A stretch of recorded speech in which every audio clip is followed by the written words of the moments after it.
Buenas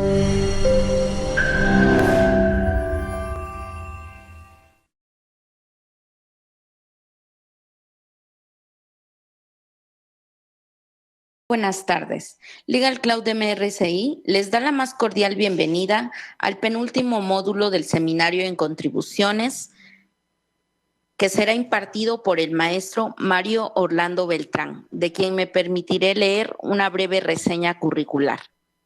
Él es licenciado en Contaduría Pública y maestro en Estudios Fiscales por la Universidad Autónoma de Chiapas, actualmente cursando la licenciatura en Derecho y el doctorado en Ciencias de lo Fiscal. Es asesor fiscal y corporativo, expositor y conferencista a nivel nacional de temas fiscales, contables, laborales y de seguridad social, catedrático universitario, agente capacitador externo ante la Secretaría del Trabajo y Previsión Social, nombrado como uno de los mejores fiscalistas de México por la revista Defensa Fiscal por segundo año consecutivo, comentarista en Forbes y El Financiero, autor de la obra Régimen Simplificado de Confianza para Personas Físicas y Personas Morales 2022. Es autor del podcast Cultura Fiscal MX. Muchas gracias, maestro, por acompañarnos en este penúltimo módulo y lo dejamos con los asistentes. Hola, muy buenas tardes, maestra Lourdes, a todo el equipo de Legal Cloud y, por supuesto, a todos los participantes de este seminario en contribuciones 2022. Tengo la oportunidad de compartir con cada uno de ustedes el módulo respecto al impuesto al valor agregado, que, como ustedes saben, es el segundo impuesto que genera recaudación en México y no por ello debemos de restarle importancia o tal vez no darle la precisión adecuada, toda vez de que el SAT en estos momentos está haciendo una revisión virtual con base a CFDIs, pero en algún momento también se va a incorporar el tema del efecto del acreditamiento, que es un tema toral y puntual. Pero para esos efectos, pues vamos a llevar a cabo esta presentación y también comentar y sobre todo hacer ver que vamos a tener dos recesos. Uno a las 5 de la tarde con 30 minutos, duración 10 minutos, y otro a las 7 de la tarde-noche con duración también de 10 minutos. Esto con el propósito de que, pues bueno, podamos tener aquí un ligero descanso al respecto. Y dicho lo anterior, pues nos preparamos para iniciar. Toda vez que este impuesto al valor agregado, como les he comentado, es un impuesto que genera la recaudación en segundo lugar a nivel México. Y que los estándares de la OCDE a nivel internacional, pues México está por debajo del promedio de OCDE y por debajo de América Latina.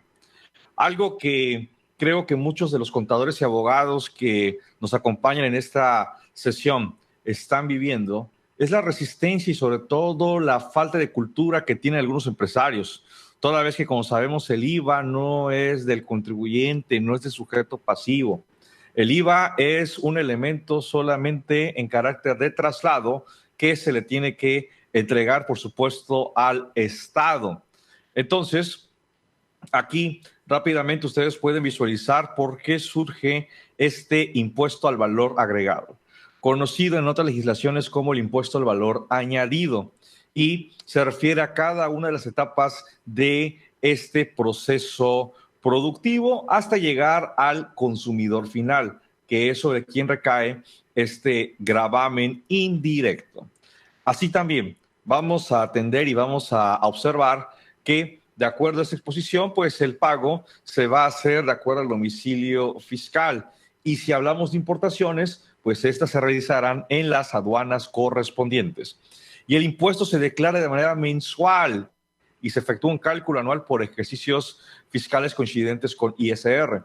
Y es cierto, tenemos el cálculo mensual, que a decir verdad es un pago definitivo toda vez que no implica una declaración anual del impuesto al valor agregado, como ocurrió hasta 2001.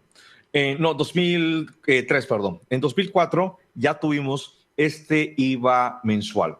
Y en el mismo sentido y en el mismo orden de ideas, pues ahí tenemos unos datos históricos de lo que representa este impuesto al valor agregado. No voy a entrar en detalle toda vez que, pues bueno, nuestra sesión hoy es meramente analizar la ley del impuesto al valor agregado. Y ahí tenemos la justificación mensual, que su exposición se da en 2001. Muy bien. A ver, perdón. ¿Cuáles son los conceptos generales y hasta cierto punto doctrinarios? Porque tenemos un problema que hay que identificar, que nuestros empresarios consideran el IVA como parte del flujo de efectivo, no así como un agente recaudador y un agente que deba de trasladar ese impuesto al valor agregado. Entonces, el intermediario no es quien recibe esta carga fiscal, sino, como acabo de citar, es un agente recaudador y se grava por consumir un bien o un servicio. Estoy seguro que algunos de ustedes ya vieron el video de un personaje del empresariado mexicano que es dueño de una televisora, en el cual hace mención de cuánto es lo que paga un mexicano de impuestos, asumiendo que gana 10,000 pesos mensuales y que toma un ISR del 35% y agrega el IVA. Y esto hay que señalarlo. Nuestra cultura fiscal en México no es la deseada, y lo digo a título personal, no es la deseada, porque es muy fácil creer lo que unas personas dicen en televisión o en internet y no lo que nosotros vamos a analizar en esta sesión y en todas las de este diplomado. Toda vez que tenemos el siguiente análisis: el IVA, un impuesto al consumo, conjuntamente con el impuesto especial sobre producción y servicios, que evidentemente mientras más consuma, más IVA voy a pagar.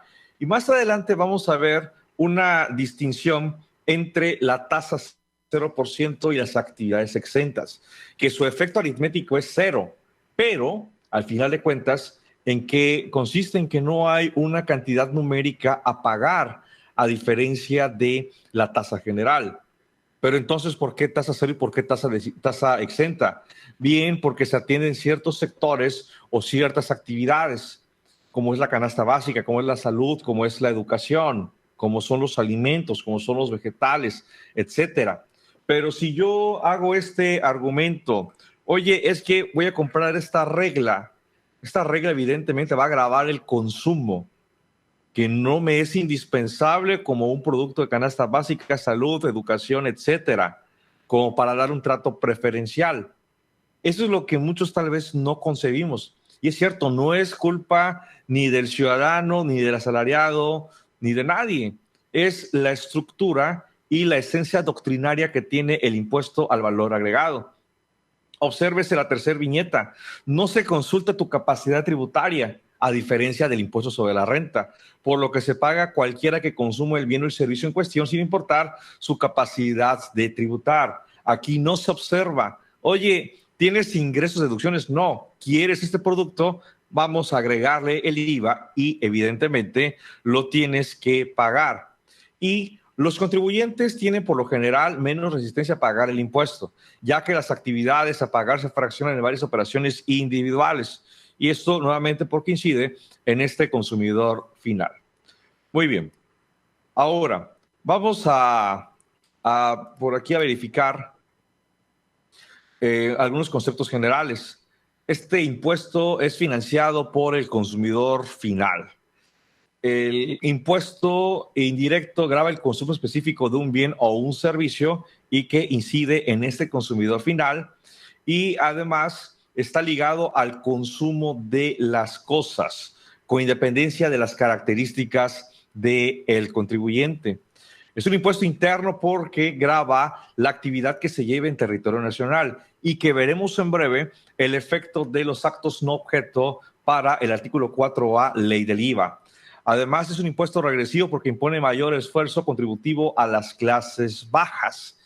Y tuve, curiosamente, este fin de semana la última clase en la clase del doctorado, y le pregunté a una doctora en economía, oiga, doctora, ¿cuál sería el efecto económico de que se redujera el impuesto sobre la renta y que el IVA desapareciera la tasa del 0% y la actividad exenta, y que el IVA en vez de un 16, pensemos, se vaya a un 10%? Bien, lo que me comentó desde el punto de vista económico, y creo que tiene razón o relación en el sentido de la última viñeta es que se va a incrementar la desigualdad. Porque alguien se enferma, medicamento, tasa 0%. Alguien quiere educación, exenta para efectos del IVA. Si se elimina ese trato desigual, pues las personas de clase baja, ¿qué es lo que va a ocurrir? Pues van a tener mayor consumo y, por supuesto, su nivel de pobreza pudiera incrementar. Y es lo que no quiere la política fiscal. ¿Y esto por qué lo comento? Porque hay muchas personas que dicen, es que no estoy de acuerdo con el ISR. Lo mejor es que haya una tasa general para el IVA. Pero desde el punto de vista económico, pues el IVA no puede tener ese diseño y sobre todo su implementación. Además, el IVA tiene ciertas características internacionales, no solamente en lo que corresponde a México. La efectividad, que se evita la doble tributación, toda vez que el IVA es un impuesto local aquí en México. Vamos a tener la equidad, tanto la horizontal como la vertical. En la horizontal, en circunstancias similares, en trato igual, deben de tener también un gravamen igual. Y en cuanto a la equidad vertical, los que tengan mejores posiciones, evidentemente económicas, son los que van a absorber esa carga tributaria en proporción a los ingresos. Y eso relacionado, por supuesto, con el tema de el trato igual y el trato desigual en relación con la capacidad contributiva. Además, se facilita que el marco tributario tenga una actualización de desarrollo tecnológico y comercial por el mismo diseño y la misma estructura de la ley. Ahí tenemos algunos conceptos de la OCDE. Les invito a que lo revisen como parte de la cultura general en materia del impuesto al valor agregado. Muy bien, por favor, si hubiera dudas, lo pueden compartir y el equipo de Legal Cloud nos va a apoyar con esta transcripción de las dudas y con mucho gusto vamos a atender. ¿Cuál es la estructura de la ley del impuesto al valor agregado? Recordemos, tenemos ley, proceso legislativo, tenemos reglamento, poder ejecutivo. Ahora que estemos con el tema de las retenciones, vamos a hacer ahí algunos cuestionamientos o algunos planteamientos que van a ver cómo vamos a caer posiblemente en algunas dudas o algunas inquietudes al respecto. Así, vamos a observar que antes que nosotros analicemos una contribución, particularmente un impuesto, necesito revisar el artículo 5 del Código Fiscal de la Federación, porque este artículo se compone de 2 párrafos. El primero nos habla de la aplicación estricta respecto a elementos de contribución, sujeto, objeto, base, tasa, tarifa. Y el párrafo segundo refiere a la aplicación supletoria y que veremos en la parte de extinción de obligaciones como una forma de causar el impuesto al valor agregado. Así entonces, el artículo 5 se considera que establecen cargas a los particulares, las normas que se refieren al sujeto, objeto, base, tasa o tarifa. Y entonces nuestra ley, cualquiera, la del IVA, la del IEPS, ayer la del IETU, la del IDE, mañana que pensemos que haya alguna ley que grave, y eso les invito a que lo revisen, el ingreso del mínimo vital, ¿sí? Todo eso puede ser una tendencia y nosotros debemos de hacer ese estudio, independientemente de la reforma que pueda traer consigo, identificar y en todo caso también la tasa aplicable o la tarifa, que para IVA es una tasa. Si faltare alguno de esos elementos, entonces vamos a estar con una norma inconstitucional. De lo contrario, pues no va a proceder. Perdón. ¿Cuáles son los sujetos del impuesto al valor agregado? Evidentemente respaldados en la ley. Sujeto le va a aplicar a personas físicas y personas morales. Y algo muy característico, que en territorio nacional, a diferencia